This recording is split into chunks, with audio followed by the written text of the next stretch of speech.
ñu jaajëfal askan bi nga xamante ne rek ñoom ñoo ñëw seetaan fii ci Star TV gannaaw bi nga xamante ne rek dem nañ jëli li nga xam ne moom mooy short music break boobu noonu ñu continuer rek ak li nga xam ne moom mooy up this morning léegi nii ñu dalal ki nga xamante ne moom mooy suñu gan bi comme niñ ko dee waxee rek saa yu nekk bàyyi ko rek mu nuyoo gannaaw nuyoo bi mu wax ñu moom mooy kan ñu dugg ci li nga xamante ne moom mooy waxtaan bi honorable nuyu nañ la. waaw fay naa la kaw jërëjëf honorable Kemo Bojang tey moom moo nekk ak gani li nga xam ne moom mooy up this morning moom nag mu nekk ki nga xamante ne moom mooy councilor buñ tànn rek pour mu teewal fële ndaw ñi ci fi nga xamante ne moom mooy ci Kanifing municipality mooy tunda bi nga xamante ne moom mooy tundi Kanifing fii nii honorable njëlbeen bi rek bara ñu dugg si li nga xamante ne moom mooy tamit waxtaan bi ñu bàyyi la nga wax ñu tuuti rek li nga xamante ne moom mooy ndaw ñi ak fi nga xamante ne moom mooy seen jëm kanam si municipality bi bara ñu dugg si waxtaani tey bi. jërëjëf kaw so thank you si loo ma invité fii small of it daal soriwul baax waaye dinaa try to the best of my ability. ok waaw KMC daal ñun bu ñu ñëwee into government because KMC local government.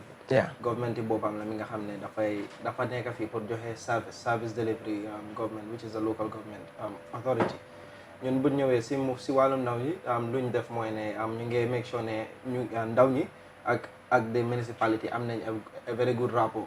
ok bi nga xam ne tamit te bu ñu ñëwee tamit in one of the first things yi nga xam ne def nañ ko mooy ne dañ gis ne liggéey yu bari yi nga xam ne KMC dina ko joxe over 60% dem na si ndaw ñi from ñi nga xam ne ñoo dee clean yoon yi ñu ngi liggéey si suñ mbalit project bi ñi nga xam ne ñu ngi liggéey in the administration department ñi nga xam ne tamit ñu ngi liggéey in other avenues ak sector within the municipality ak suñ sister organisations yi make sure ne 60% yooyu noonu ndaw leen.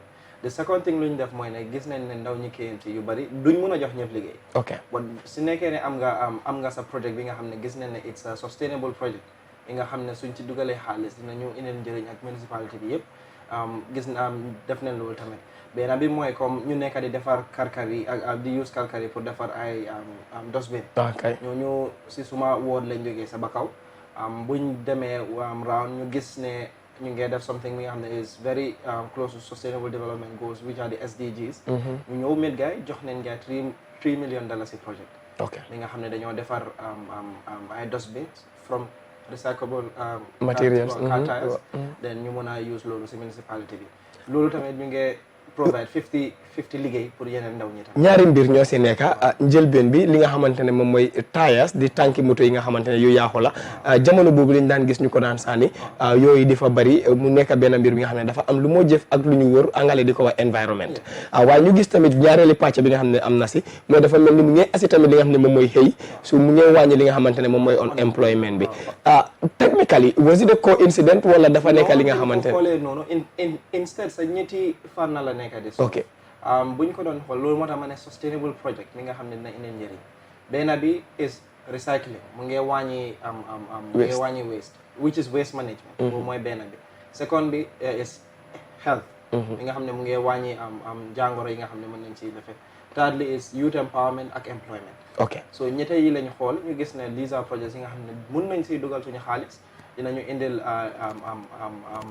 jëm kanam te dina indil ndaw ñi tamit jëm kanam so 3 million boobu buñ si dugal make sure nañ ne indil na njëriñ si ndaw ñi ak KMC tamit. so it was not a coincidence nekkutoon li nga xam ne dox daje la. non parce que léegi war nañoo romba that way of governance mi nga xam ne da ngaa def dara rek mu nekk coincidence mu ñëw foog nga toog nga indi very creative ways of solving public problems parce que politique bi yëpp noonu la war a demee governance loolu la. critical thinking nga war a nekk pour nga mën a indi solutions to societal problems. critical thinking na war a nekk nga mën a asi li nga xamante ne moom mooy sustainable solutions si jafe-jafe yi nga xam ne moom la ñu am di problème si comme niñ ko dee waxee loolu nag pour mu mun a am foog nga think outside the box dégg nañ ki nga xamante ne moom mooy honorable Kemo waaye tey tamit waxtaan bi da nga bokk si li nga xamante ne moom mooy bonne political party bi nga xam ne mu ngi yëngu si biir réew mi fii nii ñu gis coow li bëri na rawatina si wàllum ndaw ñi ñu ne li nga xamante ne moom mooy parti yi benn yi dañ si géeda dañ si génna mooy di nga xam ne moom mooy UDP tey jii ëllëg ñu dégg beneen ndaw jóg mu ne benn parti gënut a rëy si biir réew mi léegi nii si newspaper si ñu ne parti yëpp li nga xam ne moom mooy 70 nit lañ yóbbu si li nga xamante ne moom mooy si buñ doon tànna ku leen a jiite ñu ñëw ñu ne li nga xamante ne moom mooy 5 out of 7 5 moom moo ëppa yow as ki nga xamante ne moom mooy politicien ba as well nit ki nga xamante ne da nga bokk si li nga xamante ne moom mooy political party nga nekk ndaw te coow li si ndaw ñi la bëri lan mooy sa gis-gis. waaw jërëjëf man si suma beneen tànka man maay National Youth Secretary General UDP Youth Wing. ok so ndawi UDP yëpp ñu nekk si dëkk bi suñu ron leen nekk. ok waaw te coalition bi doo ko waxuloo UDP parce que président bi sax si suñ parti la jógee balaa moo resign. ok so loolu is one thing yi nga xam ne dañ ko war a bàyyi xel te boo waxee coalition bi yaa ngi wax ay stakeholders. stakeholders mooy ñi nga xam ne ñëw nañ si coalition bi ñu am convention from the convention ñu mën a tànn ki nga xam ne mooy nekk di independent candidate mi nga xam ne mooy dem pour coalition bi. ok so dafa important waaw yaa ngi wax ne ñeneen ñu ne parti yëpp benn lañ waaye bépp dëkk boo dem am na parti bi nga xam ne moo nekk parti bu mag loolu moom is a given fact. soo ne is a given fact kon da nga bëgg a ne indi Gambia tamit dafa am na parti bi nga xam ne mooy parti bu gën a rëy fii. suñ ne Gambia kon am na léegi yow ban ngaa wax ne moom mooy parti bu gën a rëy parce que dégg nañ condemnations all over. definitely waaye tamit des results pour wane loolu. because soo demee si National Assembly elections ban parti moo fi gën a ëpp seats. 31 seats. waaw mooy United Democratic. ok soo demee si local government elections 7 out of 8 local government councils are UDP local government councils te benn bi sax am na coono si dem nañ koot ak yooyu yëpp. so loolu yëpp wone na ne doole bi moom fa boobu duñ ko mën a bañ waaw di nga wax ne si convention bi every party benn la waaye tamit booy wax si coalition nga génnee fa doy génnee fa UDP ana coalition. other parties ñoom fa. waaw other parties ñoom fa. yaa ngi am NRP yaa ngi am li nga xam ne moom mooy GPDP. but then tamit it says a lot within the coalition mi nga xam ne dem nañ convention. di nga naa rebuttal bu one of kenn wax si newspaper bi ne waa parti yëpp 70 delegates lañ amoon. absolument parti yëpp 70 delegates waaye parti am na yenn parti seen delegates yi sa sànniwu leen carte. but am na parti bi nga xam ne tamit dañ ase 70 te asewuñ 70 amuñ 70 te parti boobu bokk na si ñi nga xam ne ñëwuñ. understand my question. am na parti bi nga xamante ne dafa ase 70 delegates. but lu mu am si votes is less than 70. loolu laa laajee moo laa won ne doole yi duñ benn because ñun 70 la ñëw ñu am 300 plus. so pour yow daal gëm nga ne UDP daal moom moo parti bu gën a mag. si dem in a modern democracy si àdduna bi. coalitions mooy am. ok on a normal basis parti bu ndaw ñoo dee join parti bu mag. loolu ñun yëpp xam nañ ko te ñi nga xam ne jàng nañ politique xam nañ ko waaw conventions are other ways yi nga xam ne tamit di nga mën a come with a coalition but on a normal study on a normal day in a political happening parti yu ndaw yi ñoo dee join parti yu mag yi. loolu moo tax soo demee in a second round voting.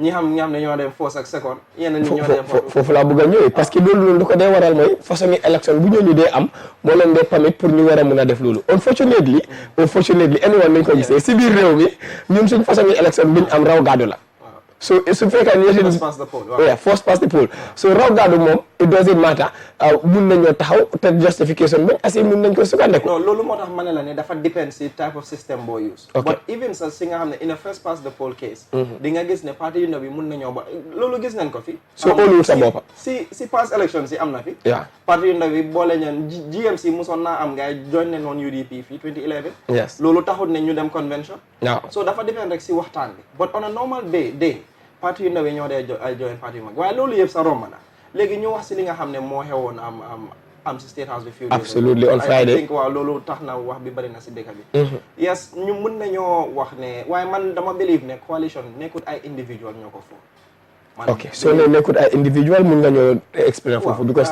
individual parties la waaw individual parties but individual parties are organizations yes they are institutions yes they are not personal individuals absolutely mun ngaa nekk party leader of a party nga dem fii waaye yow sa parti bi bokku fa absolute loolu gis mun nañ ko fii am for example ñun UDP bu time convention bi doon xew Ousseynou Dabo mu ngi prison waaye GM Seck as UDP as an institution dugg na si coalition bi so regardless of yow as a party leader mun nga am sa personal opinion about the coalition waaye dafa des as an institution because loolu moo tax ñun ñu ngi advocate for apart from being even in a political party but as a young person in politics ñu ngi advocate for pour suñ political party yëpp nekk institution parce que dafa important ñu am very good structures within our political parties dafa tax internal democracy dina am dafa tax ne dictatorship du am si parti dina tax tamit ñu nekk si parti bi mun a wone lu gaay xam ak lu gaay mun te tamit dafa nekk ne rights of the party supporters dafa am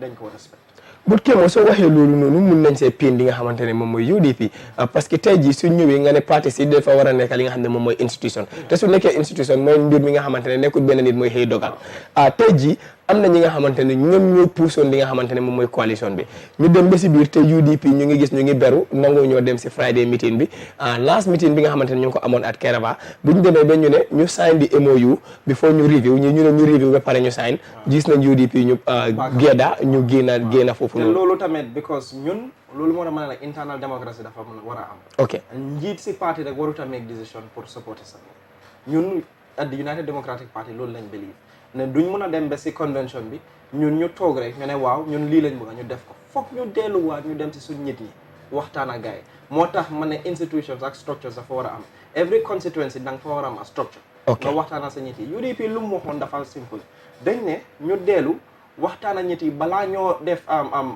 balaa ñoo review ameen bindaat waaw balaa ñoo bindaat ñu sign ñu waxtaan ak suñ nit yi waaye ñoom ñu bari lu gaa waxoon bés boobu mooy ne ñu sign ba pare ñu ñëw review soo signé ba pare review ba pare sign waaw ñoom nga gars ne nga review ba pare nga sign ñun ñu ne gars yi ne déedéet dañoo sign parce que lii la ñu waxoon njëkka ñu dellu si suñu nit yi ñu waxtaan ak gars yi ne léegi waxoon nañ 3 years léegi 5 years lañ bëgg a def léegi yéen lu leen si foog because in as much as political parties join the coalition dafa fekk ne tamit bargaining chip moo amoon time election waaw honorable ndax time boobu tamit amaat na pour nga war a mun a sign dara delluwaat si public bi sometime in li nga xamante ne moom mooy May June ba pare leer na ne agreement boobu noonu dafa du amaat njëriñ wala du nekkaat li nga xam ne luy valide la suñ demee ba li nga xamante ne moom mooy décembre so yaa ngi am only 7 months pour def loolu kañ ngaa delluwaat soo ko signé ba pare kañ ngaa delluwaat si askan wi ba nga dellu si waat si ñoom bu Adama Barrow doon nekk UDP flag bearer it was in September yes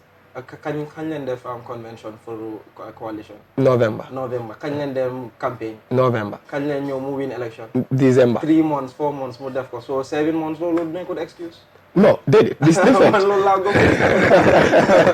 honorable yow yaa ngi joxe scénario bi nga xamante ne jamono boobu dañ tolloon si situation bi nga xam ne ñu ëpp si askan bi ewo si réew mi dañ bëggoon coppeeku so that change boobu noonu whatever the case was su fekkee ne sax da ngaa enu mbir di daw tànkat di nga ko def because gis nañ young people ñi nga xamante ne buñ doon jógee ko lu ma mun a attest mooy from Brufut to fi nga xamante ne moom mooy Bakaw dañ ko dox tànka ak suma bët maa ko gis so loolu noonu temps boobu dara moo ko waraloon te li ko waral mooy change te olof dafa ne lu yëngu lu nekk li ko yëngal ko ëpp doole léegi nag am nañ change buñ bëggoon so ndax waral nañoo mun a toogaat loolu noonu si diggante 7 months man dama believe ne bu nekkee ne the struggle of those young people yi nga nekk di wax bu nekkee ne ñun really as politicians appreciate nañ ko te respect nañ ñooñu seen struggle balaa ñoo mégaat any decision pour ñooñu war nañoo delloo si gars yi laajte naka dañ war a mën a delloo si ñooñu loolu moo tax ma ne maa la affaire structures because tey ñun as a party ñun buñ buggee def dara it's just a phone call away you call your regional executives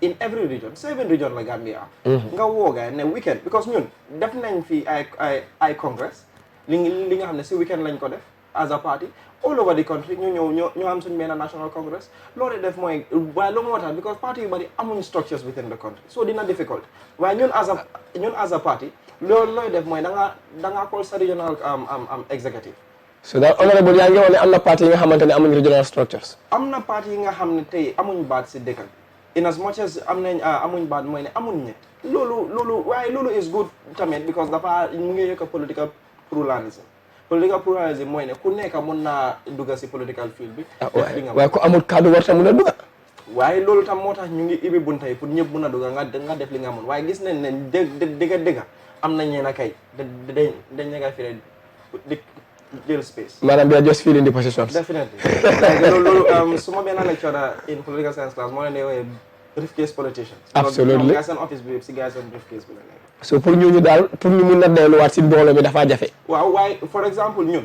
because ñun xam ne we have the structures in place te am na parti nga xam ne they have the structures in place du doy du NRP du other parties they have structures what you do is you call your regional structures tell them ne lii lañ decide midland at ward level midland at constituency level give us an answer on this day ñu ngi war a dellu Kairaba it was very easy because soo waxee democracy nga ne rule of law transparency war na faa nekk accountability war na faa nekk suñu waxee transparency doo mën a toog si hotel rek few people ngeen make decision for the whole country waaye yow léegi nii yow sa bopp yaa ngi woon ne it's easy ba pare yow sa bopp yaa ngi woon ne am na ñi nga xamante ne briefcase political parties lañ then it means it is not going to be easy for those du yomba si ñoom waaye loolu moo tax fu gaay am say nañ fa des because loolu moo tax léegi we are going to let a minority make a decision for the majority in this country do different from apartheid.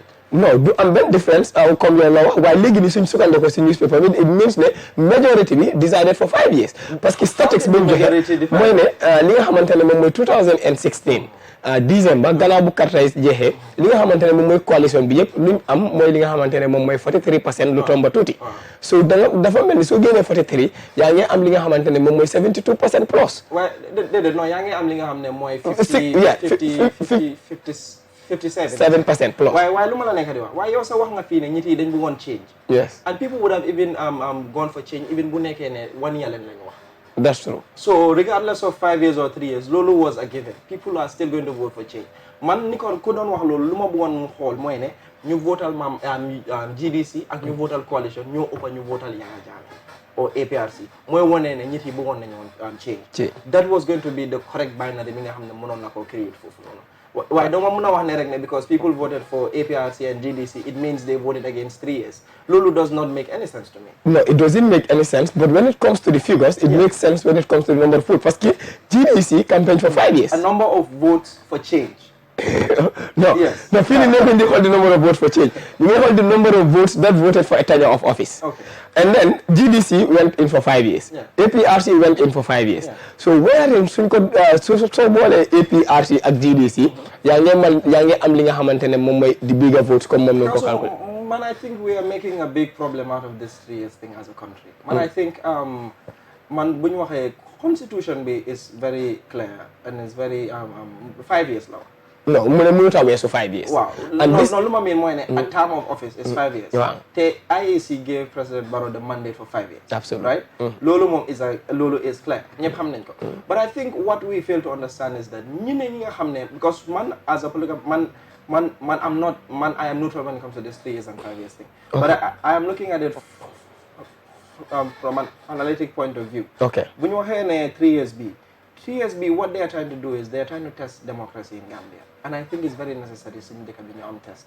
Because when you hear democracy, don't have democracy without good governance, accountability, and transparency. Okay. So accountability be more in a new TSS because it was a bargaining chip. Kinga hamne some ngay majority voted for 5 years. Well, still let us let this minority, ñi nga xamne ñu ne 43%. Let us leave them pour gaay am sen baat dox ci kaw tali bi ñu ne li lañ bëgga. Nekku ne dañoo xam waaye dañoo remind président bi ak njitam yi luñ ñu wax.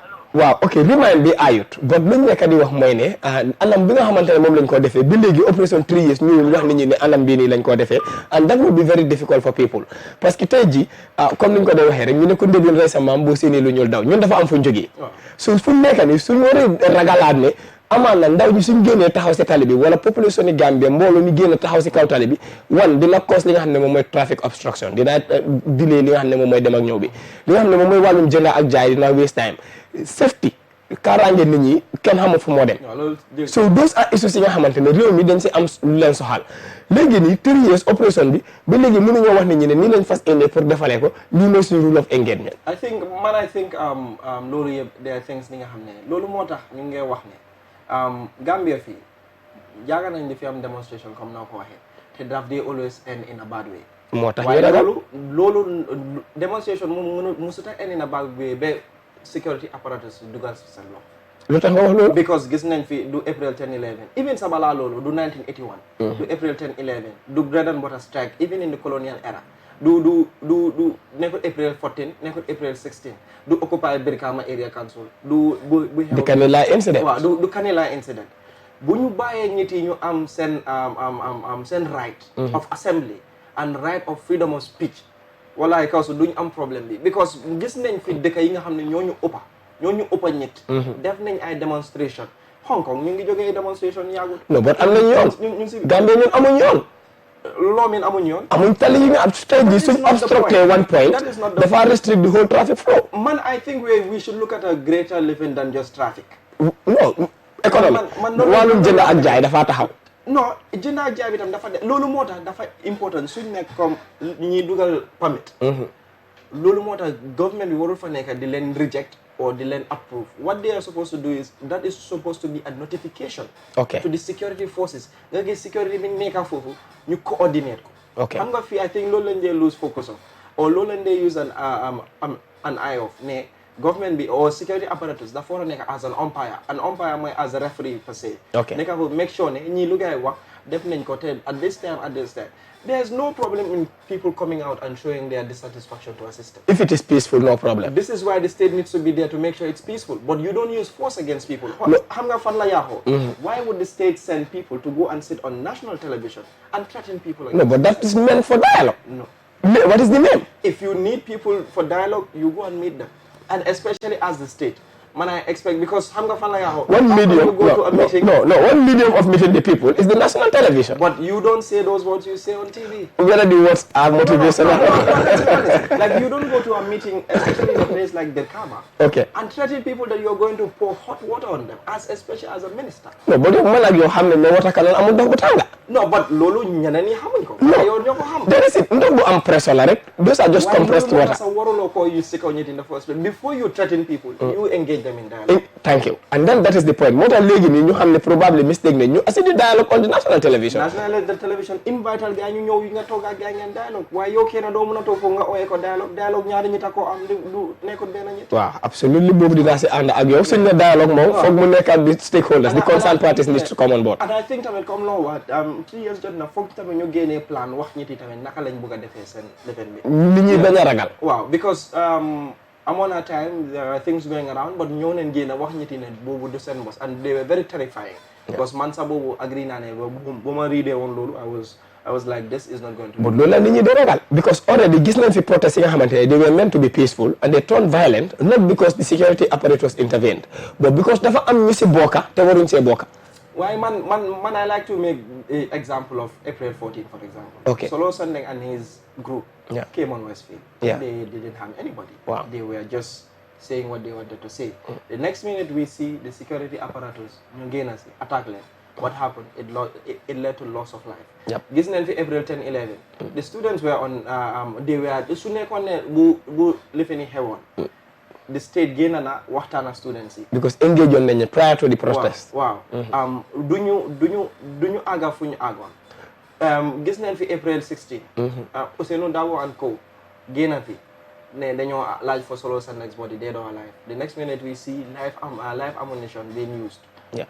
Okay, léegi ni mooy ni ma nekk di wax nii yaa ngi ñëw si li ma la waxoon ma ne ñun dafa am si luñ jaar and then léegi nii lim nga ko since jamono tubaab yi ñoo ba si nguur gu njëkk bi ba jaareele nguur gi ba léegi fu ñu nekk ni si ñetteelu nguur gi dund nañ ko dafa mel ni ñaxtu fu mu amee di protest always the minimum lu ñoo am mooy nit ko gaañu waaw that is the minimum ay da dinañ tee nit dem tëj ko wala nit ñàkkee fa bakkanam and then loolu noonu pour lu mën a am loolu lan mooy nekk di solution mooy dialogue waaye nag it takes two to dialogue loolu la war a ne nguur war naa mën a engage the right parties but tamit gis nañ position bi nga xamante ne ñi nga xamante ne ñoom ñooy opération 3 years wax nañ ko ñu ne ñoom they are not going because dafa yaaxu ba pare no it's better than never but we are talking about something because comme démba rek amoon na ko mën a te mu ne ma ne bu lii ma ne ko ne this is not about a political party issue this is about a national issue I think the state has to accept bu state bi accepté ne we are sorry there's nothing wrong in accepting gis nañ ko fii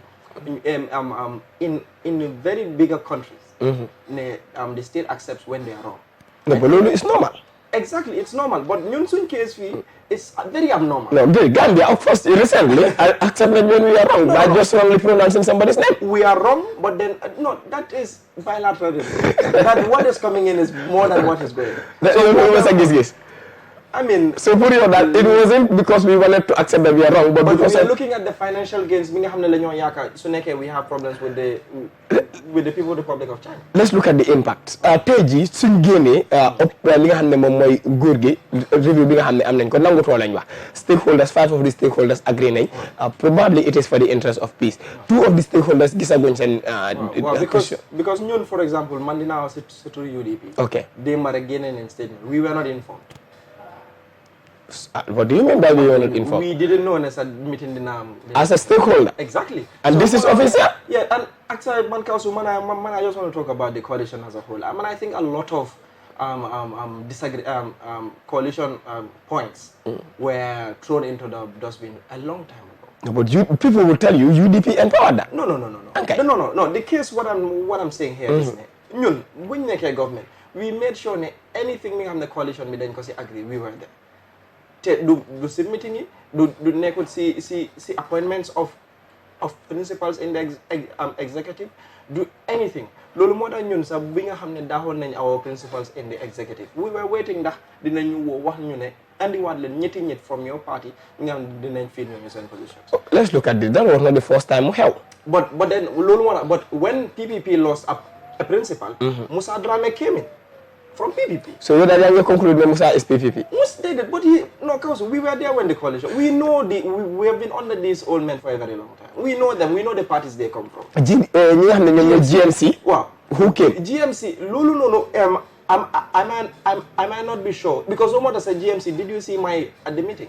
No, but my game publicly to condemn. And GMC's name is there. But then has Doi come out to condemn? No, from exactly. But Jay, clearly. So you cannot say because silence doesn't mean acceptance. No, if your name is mentioned to be part of something and you know you're not part of, you should stand firm. Today is when the paper mentioned their name, right? No. Really, depuis Monday, clearly, li nga xamantene mom newspapers ñu ko fa binda. Demba Tuesday, for again clearly mu name all the names. Okay. But because I didn't see any GDC representative. GMC. Well, GMC representative. Okay. But I think this thing you want to talk about, is the point of accountability, Council. Because man low lago, man Barrow must stay 5 years, must stay 3 years. It's all up to the Gambian people. Man low lago. Okay. But man lo maneka diwa moine as a leader. So wahedara. For example, ñun gom nañ ne yow yaay suñu njiitu réew.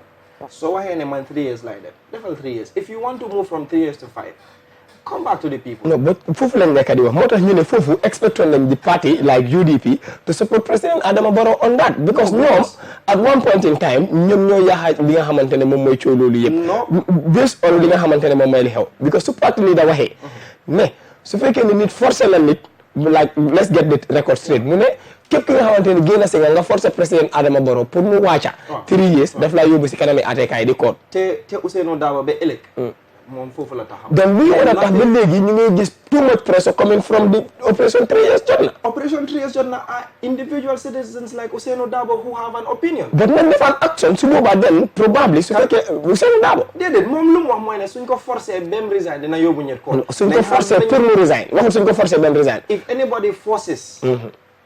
not for him to resign. no if anybody forces Adama Barrow to resign. waaw.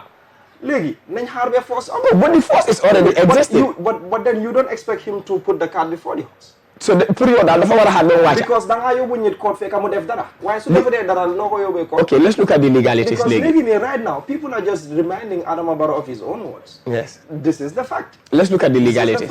people are not doing anything. lu expect on si nguur gu es bii nii mooy ñu set up li nga xam ne moom I think it is important you clear that Ousainou Darboe 5 years thing. non Ousainou lu mu wax moom ñëpp dégg nañ. waaw waaye nag dama bëgg a tamit. di second thing li nga xam ne Ousainou wax na ko mu ne am na ñi nga xamante ne ñu ngi si coalition bi duñ dee bëgg a ma wax li waaj naa ko wax mu ngi ko wax si suñ beneen naataango sister television mu ne Barrow is our Barrow but lu mu waxoon before Barrow is our Barrow clearly let me get this record straight. and the UDP will support the National Development Plan. no NDP is not Barrow what the NDP is our NDP mu ne Barrow is our Barrow. Adama Barrow comes from UDP. yes. and if Adama Barrow is from your party. I expect you to support him when he's doing that but the UDP do support li nga xam ne la tere Yaya Jammeh fii ñun bañun Yaya Jammeh de dañ bañ système bi fi nekkoon la nekk di doxal te gis nañ ne système boobu moo fi nekk di dellu si te ñun duñ ko support regardless of even tey bu nekkoon Ousainou Darboe mooy président mu def li nga xam ne lañ fi tere we would go against him. léegi nañ xool luñ tere ñu xool lu fi di fi def buñ nekkee si nguur. waaw ok benn si li nga xamante ne probable terewoon nañ ko wala ñu ëpp si askan bi terewoon nañ ko te buñ gisee UDP ñu nekk si nguur ñu ngi ko doon def mooy dépasse bi nga xamante ne dépasse bu jéggi dayoo la. la mooy dépasse. like li nga xamante ne moom nguur gi luñ doon dépassé bu jéggi dayoo. like finance. yes. okay like how. but then the UDP finance minister brought in austerity measures. yes. Amadou Sane. no. You asked the question. Let me answer. Okay. A UDP principal under the name of Honorable Amadou Sane, then Minister of Finance, brought in austerity measures which would have saved the country millions. What happened to the austerity measures? It was thrown out of the window. No, but was it in the best interest of it was in the anywhere a poor country like the Gambia, fourth poorest country in the continent of Africa. Mu bëgg a save xaalis. Is in the best interest of the country. By lu mooy def mooy lan ne dafa yokk loolu dafa stop nit yi from using cars yi nga xam ne government vehicles. dañoo jaay moto yi nga xam ne soxlawuñ ko. xaalis boobu that is the point yuñ soxlut. waaw moo tax mel na was it in the best interest of the gas lan ngaa use pour géej ne lii soxla nañ ko lii soxluñ ko. you look at priorities. loolu moo tax ñu am a scale of preference. Basic economics. You look at your opportunity cost. You look at what you need now. And as a country right now, the Demal Ministry of Agriculture, for example, nga seet ñaata moto moo fa paak yi nga xam ne nekkoon di ko use. léegi nga dem other ministries. You go to other ministries. lañ xool beneen bi nga xamante ne tamit di same Amadou Saleh bi nga mention def na ko mu nekkoon bi nga xam ne moom mooy finance minister mu am benn court case bi nga xamante ne mu ngi doon dem si time Yahya Jammeh mu lose ko.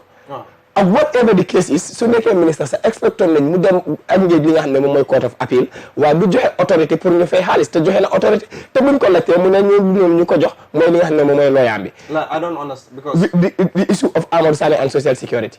waaw ok lu mu def as Amadou Saleh as ministre. mu jógee ko foofu noonu li nga xamante ne moom mooy Demba Ali Diawo kay bu mu bindoon ni si contrat bi nga xam ne joxe nañ ko si gateway bi. ñu ne contract bi moom as an institution mooy li nga xam ne moom mooy information ministry ñoom they are not informed as a result kayit bi moom liggéey ñu gis nguur gi sacrifice. I think there was a program that I cleared it on. I think it is better ñu dem like the Ministry of Information. How did that end? Because after loolu Ahmad Sane was one of the people ñi nga xam ne moom moo stop that contract from going forward.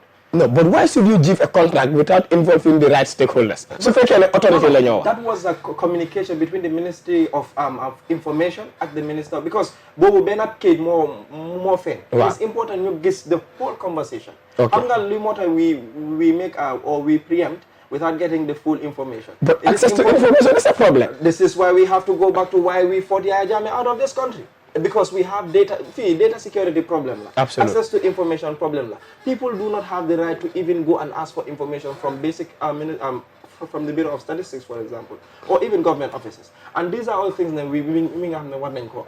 So, this is why we have to make laws that govern the people and are in the best interest of. But already those laws are ongoing. But how long will they take? This is why no more than man I believe in institutions SDG 16 a lot, which is peace, justice, and very strong institutions. Gambia, our problem is we lack institutions. This is why we need a government that would come in and make sure that institutions are strong. Hey, America, we're on the process of impeaching Donald Trump, the most powerful president in the world. Yeah. No, it's a process. But legally, institutions are strong. No, but this is what I'm saying. Gambia, legally, UDP, 31 seats of NAMs. Give any point in time, UDP do a private member bill, well, any of your ministers. Private member bill, get na duga Gambia yaga. No, get it. Don't compare. For it's a process. And then private member bill, it takes a long process. Yeah, but you understand. And even you as an individual, as a private citizen, because man dama jël sama carte dañ ko jël sama doom wow, that's right. Yes. And then expect na ko mu represent la. But man tamit lo mo I always go back to how often do we engage our National Assembly members? It's another issue. Wow. So now if you cannot get it a bottom up approach, what is expected is you get it like an up bottom approach. And then next expect me so now so you need to engage because probably bottom up mo doon gëna né community bi ñu engage their names. While awareness bi mu ngi lacking. Te légui ni ba légui gestu wane na ne nguur gi nga xam ne moo fi nekk ñoom ba léegi ñu ngi joxe li nga xamante ne moom mooy National Council for Civic Education li nga xamante ne moom mooy ndàmpaay ñu ko wax subvention. What is wrong with ñu create a private li nga xamante ne moom mooy an independent budget for the National Council for Civic Education. National Council for Civic Education am di li nga xamante ne moom mooy di financial muscle yokk li nga xam ne moom mooy seen human resource raise more awareness of the general public. Yeah, but I think tamit also am na a lot to do with interest. Okay. Civic engagement mun nañoo def li nga xam ne bëgg nañ koo def. si naka waaye ñiti buñ amutee interest rek. dina tax ne we will not get engaged. No, but budget line matters. Budget line matters. No, I agree. No, lu ma nekk di explain mooy ne even bu nekkee no matter how much money the civic National Council for Civic Education is given, if the interest by the people is not there, boobu tamit du work. That's true. Te man I believe the Gambians have lost faith in the political system of this country. Why? Because I am within the community. And then so I have my personal opinions about how the country is being run. This is not one person's problem. Way forward. Have to take a break. Way forward. ñun ñëpp nangu nañ ne am nañ fi nga xamante ne am nañ fa issues that we need to work on. Reach nañ consensus at one point in time pour gis ne lii mooy lii and then suñ bëggee dem foog ñu def lii. Unanimously agree nañ ne we need strong institutions. And the reality is if we want to move forward we need to get strong institutions. But those strong institutions also need to be guided by strong laws yi nga xamante ne ñoom lañ nekk di defar. Lu waa yooyu noonu paregut. Président Adama Barrow gis nañ dialogue am with some of the community elders mu ne 3 of their mandates none is ready. Li nga xamante ne moom mooy administrative reforms yi dara defaguñ ko foofu noonu lu doy nit ñi li nga xam ne moom mooy institutional reforms léegi nii ñu nangu nañ ko li nga xam ne moom mooy di constitutional reform it's ongoing xamuñ kañ la mooy génn si. Man, I think if we're serious for this administrative, all of these reforms, we haven't seen the signs of even seriousness. So my point is, you cannot, for example, the Nigel example, and I'm very sorry if it would cause any problem, but I don't see the point in which you are doing an administrative reform. Okay. Kinga Hamne is already being implicated by a commission. Nga jël ko de loko wat back to that same institution. Kinga Hamne nga ne da nga bëgg solve problem in that institution. That is one thing. Okay. Secondly, same on these administrative reforms. The second thing I'm talking about is the commission binga hamne yako tahawat. Mo indi recommendation. Ngane wow no ki mungi suma team deeded mom bokut. Kele mom wow dina ko ban for life. So for you that is about team issue. It's about who is who in this country, and we have to be very honest about it. And if we want to move forward as a country, we need to be able to do things to the letter without looking at who it affects and who it doesn't affect. Loolu mu nekk mbir mu wér dëgg suñ bëggee dem as a country kumba bu am ndey ak kumba bu amul ndey needs to be a thing of the past. Loi comme ni ko waxee rule of law and not rule by law suñ ne rule of law mooy loi moom mooy dox waaye rule by law kenn mooy taxawal di jubal li nga xam ne moom mooy loi bi and rule su amee it will affect us but suñ ñëwee back to li nga xam ne moom mooy suñ constitution bi tey jii su président bi resigné loi li nga xamante ne moom mooy wax na ko mu ne vice président mooy continuer mandate su fekkee dañ ko impeach li nga xam ne moom mooy national assembly speaker moom mooy continuer for 90 days waaye léegi nii vice président bi ak ministre yi ñëpp si coalition appointments yi lañ bokk ñooñu tey su fekkee ne président bi resign na it's obvious na dafa dissolve li nga xam ne moom mooy cabinet because that was supposed to be the end of the coalition mandate. Yes. léegi nii fan la Gambia di dem. Kausu, I think I think the constitution is very clear on these things. If the cabinet is dissolved, we have well-meaning Gambians. They can serve in these positions. I think our problem as a country is Musunyo am a very peaceful handing over. But this would be an opportunity to have a very peaceful handing over. How? Because if somebody comes in, you as a minister already in a position, because it depends on, because there are some they are technocratic appointments. Yeah.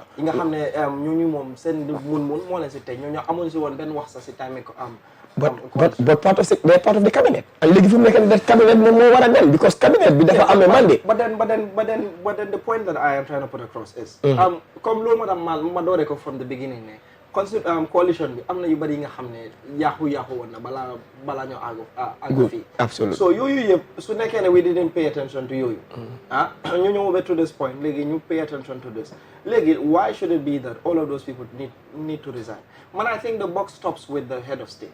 Because ñëlé ñu fa nekk in the cabinet jaayoon 3 years ñet because the coalition government moo jaay 3 years. Okay. Léegi yow sooy say 3 years when the vice president comes in she can have the chance. She please. Wow. But léegi nii she. No, li ma bañ may pour ñu bañ a foog ne we are advocating for somebody. Absolutely. So he or she can come out and say, I want to keep on working with you. Okay. Because the constitution is stipulated after 90 days, fresh elections are for. No, but legally, suñ current constitution bi suñ ko impeach la. And then suñ ko impeachment process bi du continue. I don't even want to look at the point of impeachment. Léegi su fekkee dafa resign, dafa continue mu jekkali mandat bi. And that means that person have to serve for 2 years. 2 years. And there's nothing wrong with that. No, there's something wrong with that. How? Because already the coalition had a mandate of 3 years. And not the president had a mandate of 3 years. The coalition government, yes. Yes. Yeah, so the coalition government includes the vice president, the minister, and then that is it. I know the speaker and the whole cabinet. So the speaker is out of it because moom dañ ko tànn waaye dañ ko elect. The CJ, that's the chief justice, is out of it.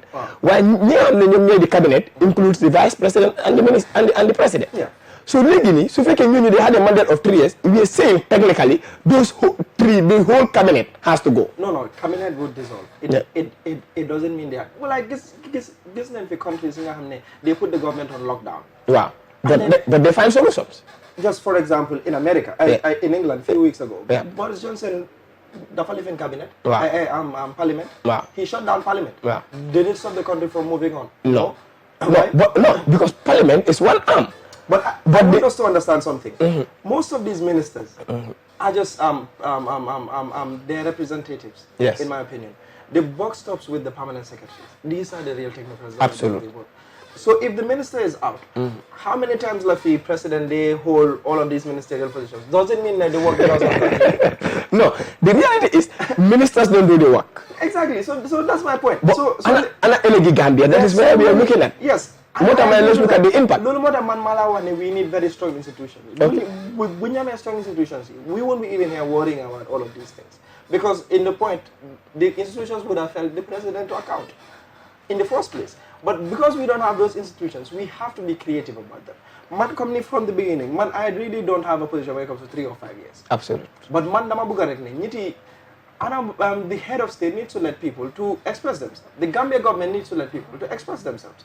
Ñiti buñ ne 3 years lañ bëgg génn ci bàyyi leen gars ñu wane seen bëgg rek ñu xoolaat ci impact bi xam naa ne duñu économiste let me make this clear pour ñuy seetaan waaye am na solo ne suñ xoolee mbir mi nu moo demee obviously mën nañoo xam ne dina am li nga xam ne moom mooy economic impact tey jii suñ xoolee in December lu ëpp ci gan yu ñëw ci réew mi jamono boobu lañ dee ñëw suñ xoolee li nga xamante ne moom mooy jënd ak jaay daf dee bëri time boobu noonu li nga xamante ne moom mooy other social activities yu dee xew outside li nga xamante ne moom mooy the normal programmes daf dee bëri jamono boobu su nit ñi génnee in December di protest economically lan la mën a jural réew mi démb rek maa doon xalaat maa ngi toog man kenn di xalaat because there have been videos by yi nga xam ne suñ brothers yi ñu nekk si beach bi ñaari ñet génne woon nañ videos di wax ne comme 3 years Jotna and then unfortunately rek Thomas Cook mu ñëw bankrupt so maa ngi doon xalaat loolu sa di ree ma ne gis nga yëfi yàlla but man suma point is I think December of the impasse should be an example of 2016 17 well 2016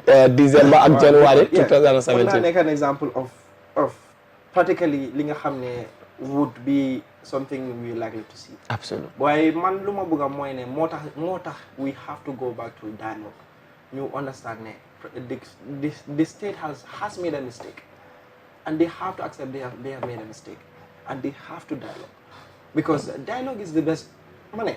Without dialogue, that do work. Absolutely. Because man, I see if something can be done without, like if President Barrow comes out today and mutahaw national television, mu joxe statement mu ne dégg naa wax ñu nekkal di dem si dëkk bi dégg naa ne there are people who are calling advocating for 3 years. I hear them and I want to meet them. Because wax bi dina jeex. No, but si li nga xam ne moom mooy state of the nation's address call na for dialogue and unity. Call na for dialogue, but he later mentioned the only mishap we have found in this country is just not hosting the OIC conference. Ak li nga xam ne moo xew si dëkk bi yëpp kaw boobu war nañ ko seetaan. I think so pour yow daal dafa mel ni dafa jib by the left and take by the right. No, like dafa divert like loolu moo tax man I think fii ñun Gambien yi bëgguñ lu bari de. We are very people ñi nga xam ne bëggewuñ waaw dañ gaaw a doylu waaw dañ doylu torop waaw but man I think ne président Barrow tamit gëj naa wax ak nit yi that's one issue as a head of state it is important nga nekk in a because communication moo dee solve a lot of problems ak tam ñi nga xam ne ñu ngi si booram advice am nekkoon di ko jàppale déedéet with all this number of advisors yu am just to wane ne président Adama Barrow moo nekk di Gambia minister president with most advisors with all the number of advisors how far have we gone as a country from 2016 to today loolu dinañ bàyyi askan bi nga xam ne ñoom ñooy seetaan ñu assess loolu noonu indeed nangu nañ ne economically dina am impact boobu lu ñu dee wax ñu ne amul benn development amul benn way forward bu mun a am without dialogue I guess dinaa join suma honorable brother bi Kemo to actually call for really the president du ma ne call waaye actually urge the president to call for dialogue but please bu mu nekk dialogue buñ gis on the other media dëgg tamit dialogue pour man one It needs to get two parties on board or more, but also it needs to be balanced. It's not a point of coming to deny or accept. No, it's about how do we reach general consensus for a better understanding and a common interest. Lolu amna solo. Honorable Kemo Cissé, Kemo Bojang lañ dalal mu nekk ki nga xamantene mom moy councilor buñ tan pour mu téwal ndawi fi nga xamne mom moy Kanifing municipality, but as well mu nekk executive member of li nga xamantene mom moy UDP sen youth wing bi fini ci li nga xamne mom moy ci bi réew mi. Honorable bala mu ñaa bay bara ñu la bay nga dem réew mi moo am solo whatever the cases lu ñoo def benn time dégg na party leader bu fi nga xamante ne moom mooy United Democratic Party mu ngi koo wax mooy just bu mu jógee ko US and then people like man always dama dee wax ne information fake dégg la it doesn't matter fu mu jógee we need to propagate that nit ñi ñu topp ko mu ne moom leer na ko ne Gambia is bigger than him but Gambia is bigger than his party te ñun gëm nañ ne Gambia is bigger than us Gambia is bigger than our platforms lan la ñoo ñaax ndaw ñi generally is important. But I think ñun ndaw ñi nga xam ne ñu ngi si politique bi especially ñun time jot na pour ñu téye wante ñu gis Gambia first. Man just few days ago maa ngi bind a statement about MC Cham on Facebook because suma brother la te moom GDC la nekkat but ñun la ñi nga xam ne we are always together regardless of our political party differences. But important na tamit comme noonu nuñ ko defee ñun yëpp ñu téye wante noonu each other in that way ñu realize ne political party bu fi nekka jëm kanam dëkk ba tax nga jóg. ñun UDP believe nañ ne our interest is the national interest. The national interest moo nekk ñun suñu interest te gëm naa ne political party yëpp tam noonu lañ ko dee gisee. So ñun as ndaw ñi why can't we sit together ñu call for a formidable force mi nga xam ne mooy drive the national development agenda forward.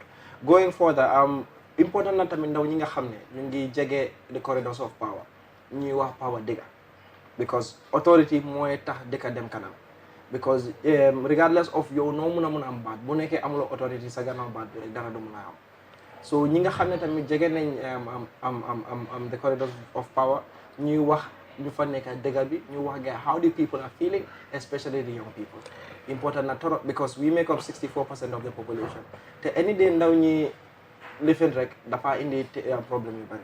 Buggoon nañ laa bàyyi ba da nga tudda lu am solo te buggoon nañ rek nga absolutely add light on that mooy ndaw ñi nga xamante ne dañ jege power traditionally dafa am ñooy waxal ñu naan la ne na ndaw ñi bàyyi politics ñu dem jàngi politics du yëfi ndaw jàng si politics yaa ngi jànga yaa ngi def other things lan nga amoon pour advice those that had a similar concept ñu am benn gis-gis bi. man suma national executive position UDP bu ma ko doon am I was 21 years.